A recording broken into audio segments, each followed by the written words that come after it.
They say that money makes the world go round, but arguably it's trade that has shaped our planet and our past.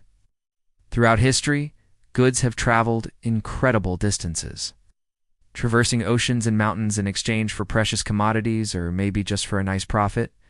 Here are some of the most important trade routes that have ever existed, from the famous to the obscure, and find out why there was a road made of teeth. Silk Road. The Silk Road is perhaps the most well-known trade route in history, famous in part due to the song by the equally famous group Enex. But what was the Silk Road actually all about? What began as a series of roads connecting China to the Mediterranean changed over time. Obsidian, a type of volcanic glass, was highly valued by the societies of ancient Mesoamerica. The trade routes stretched over 4,000 miles from the Atlantic coast of West Africa to the North African coast. They were established as early as the 8th century. This ancient trade route was responsible for the trade of frankincense and myrrh, two fragrant tree resins that were highly valued in the ancient world. It was used to transport amber, a fossilized tree resin that's prized for its beauty and unique properties. The Tea-Horse Road is a historic trade route that connected the Chinese regions of Sichuan and Yunnan with Tibet. It connected Southeast Asia, India, Arabia, and East Africa. It was a crucial component of the larger network of trade routes known as the Silk Roads. They certainly had a reputation as ferocious fighters. But did you know that the Vikings also had extensive trade routes that connected Scandinavia to other parts of Europe? They acted as cultural crossroads, bringing together people from different backgrounds and allowing them to share their ideas, customs, and technologies. For example, Buddhism spread from India to China along the Silk Road, and Islam moved from the Middle East to West Africa thanks to the trans-Saharan trade. The exchange of ideas wasn't limited to religion either. The printing press moved from China to Europe, changing the course of communication forever. And paper was another invention that moved from east to west, making record-keeping and the spread of knowledge much easier. Of course, trade routes didn't always bring good things. Diseases like the bubonic plague also spread along these paths, wiping out huge portions of the population in different regions. The exchange of goods and people along these trade routes had a profound impact on the course of human history. It led to the rise of new technologies, the spread of religions, and the exchange of ideas that shaped our world today. In fact, their trade activities were just as important as their military campaigns. The Vikings had established extensive trade networks that connected them with the Byzantine Empire, Islamic world, and other European countries. They traded in a variety of goods, including fur, timber, honey, and wax. The Vikings were also skilled sailors and explorers, and they used their ships to explore new lands and trade routes. They were the first Europeans to make it to North America, and they had established a settlement in Newfoundland, Canada, around 500 years before Christopher Columbus arrived. So while the Vikings were indeed fierce fighters, it was important to remember that they were also traders and explorers who played a significant role in the history of Europe. Their trade routes helped to connect different cultures and spread ideas and goods throughout the continent. The Maritime Silk Road facilitated the exchange of goods such as spices, silk, porcelain, and ivory between different regions. It also helped to lay the foundation for globalized oceanic commerce and trade networks. One of the most significant aspects of the Maritime Silk Road was its impact on the spread of Buddhism. Buddhist missionaries traveled along the trade routes, sharing the teachings of Buddhism with people in different countries. The route was established in the 7th century and was used to exchange tea for horses. Chinese tea was highly valued in Tibet, and the mountainous terrain made it difficult to grow tea there. So China's Sichuan and Yunnan provinces supplied the Tibetan markets with tea. In exchange, they received horses, which were used for riding and pack animals. The Tea-Horse Road played a vital role in the development of Chinese and Tibetan cultures and economies. It facilitated the exchange of goods, ideas, and technology between the two regions. One of the most important aspects of the Tea-Horse Road was its impact on the spread of Buddhism. Buddhist monks traveled along the route, spreading the teachings of Buddhism to new areas. The Tea-Horse Road was also a significant factor in the growth of cities along its path. Cities like Dali and Lijiang became important centers of trade and commerce. Today, the Tea-Horse Road is a UNESCO World Heritage Site, and its historic towns and villages attract tourists from all over the world. The amber came from the Baltic region, particularly from the area around the Vistula Lagoon in Poland and Lithuania. It was highly valued in the ancient world and was used for a variety of purposes. The Romans, Greeks, and Egyptians used amber for jewelry and ornaments, and it was also used for medicinal purposes. The Amber Road linked prehistoric European tribes to classical empires such as the Greeks, Romans, and Celts. It was a major trade route during the Bronze Age and Iron Age and played a significant role in the exchange of goods and ideas between different cultures. The Amber Road facilitated the trade of other goods as well, including furs, honey, wax, and slaves. It was a dangerous journey, and traders had to contend with wild animals, harsh weather conditions, and rival tribes.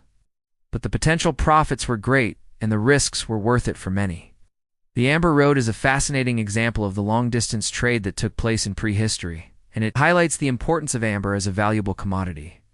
The incense route connected southern Arabia to the Levant, including modern-day Israel and Palestine, Egypt and Syria. The journey was a long and dangerous one, traversing through harsh terrains and facing threats from bandits and wild animals, but the rewards were worth it. For the traders, frankincense and myrrh were considered more valuable than gold. They were used not only for their pleasant aroma, but also for their medicinal properties and as offerings to gods and in religious ceremonies. The incense route had a profound impact on the history and culture of the regions it connected. It brought wealth and prosperity to desert kingdoms like Sheba, which became renowned for their production of high-quality incense. It also facilitated the exchange of ideas, customs, and technologies between different civilizations. The Sahara was simply too big to traverse easily, but camel caravans made up of thousands of animals were able to make the journey. Cities like Timbuktu and Gao became thriving centers of wealth and learning, attracting scholars and merchants from all over the world. The wealth generated through the trade of gold and salt helped to support great mosques, universities, and libraries in these cities, and they became centers of Islamic scholarship. One of the most important aspects of the trans-Saharan trade was its contribution to the spread of Islam in West Africa. Muslim merchants played a key role in this process, as they not only traded goods, but also shared their religious beliefs and practices with the local populations. Its sharp edges made it ideal for making tools and weapons, and it was also used for ceremonial purposes. The obsidian came from various sources, including the Valley of Mexico and the region around Lake Cauca. Despite the fact that the Aztec Empire destroyed much of the earlier archaeological record, it's thought that the use of obsidian can be traced back to 1500 BCE in the region. Obsidian was so valuable that it acted as a form of currency, although it wasn't really called currency at the time. Different regions had different methods of valuing the obsidian based on things like its color and clarity. The obsidian trade routes connected various Mesoamerican civilizations, including the Olmec, Maya, and Aztec empires, fostering cultural exchange and facilitating trade. One of the most fascinating aspects of the obsidian trade is that it helped to preserve cultural traditions. For example, the style of obsidian blades found at a site often reflects the artistic motifs and technological abilities of the culture that created them. And here's another interesting fact. The obsidian trade may have even influenced the course of human history. Some scholars speculate that the availability of obsidian in the Mesoamerican region may have contributed to the development of agriculture and settled societies in the area. This is because the sharp edges of obsidian tools would have been useful for tasks such as planting and harvesting crops.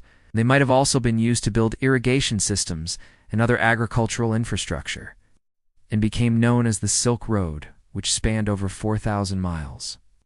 It got its name because silk was one of China's most important exports and coveted items in the West. However, the trade wasn't just about silk for the Chinese. They also received back many products they didn't produce, such as grapes, olives, and glassware. But it wasn't just goods that were exchanged. Ideas, religion, and science also spread along the Silk Road. For example, Buddhism moved from India to China via the Silk Road, and the Chinese invented paper, which eventually made its way to Europe. The Silk Road played an important role in linking East and West, and allowed for the exchange of ideas and products for centuries. Spice route. After the Silk Road, the spice trade is probably the most famous trade route of all time. But while the Silk Road refers to a series of routes, spice route is actually a term used for a maritime network that connected Europe to Asia. The main motivation behind the spice trade was Europe's desire for spices like pepper, cinnamon, and cloves. Back in Europe, these spices were seen as a sign of wealth and power, so much so that people would actually mix sawdust with ground pepper to increase its volume. And who could tell the difference? Not your average Joe, that's for sure. Because of this demand, Europeans went to great lengths to secure their supply of spices. The Portuguese were the first Europeans to reach India by sailing around Africa, and this discovery completely changed the political map of the world. The increased trade in spices also marked the beginning of the age of exploration, when European countries began exploring the globe in search of new trade routes and resources. The spice trade had a profound impact on history and continues to influence our world today. Obsidian routes. While the Silk Road and the spice route both took place in Eurasia, Mesoamerica had its own trade route based on a very special resource: Trans-Saharan trade, as the name suggests. The Trans-Saharan trade took place across the Sahara Desert and was primarily focused on the trade of gold and salt, and incense route. Long before the days of the Silk Road and the spice route, there was the incense route, Amber Road. The Amber Road was a prehistoric trade route that stretched from the Baltic Sea to the Mediterranean. The Horse Road, Maritime Silk Road. While the Silk Road focused on land-based trade, the Maritime Silk Road was a sea-based network that connected countries across the Indian Ocean. Viking trade routes. Though the Viking Age lasted from the late 8th to the mid-11th century, the Vikings are mostly known for their fierce raids on monasteries and coastal towns. Cultural crossroads. All of these trade routes had a major impact on human history, but they were not just for buying and selling goods.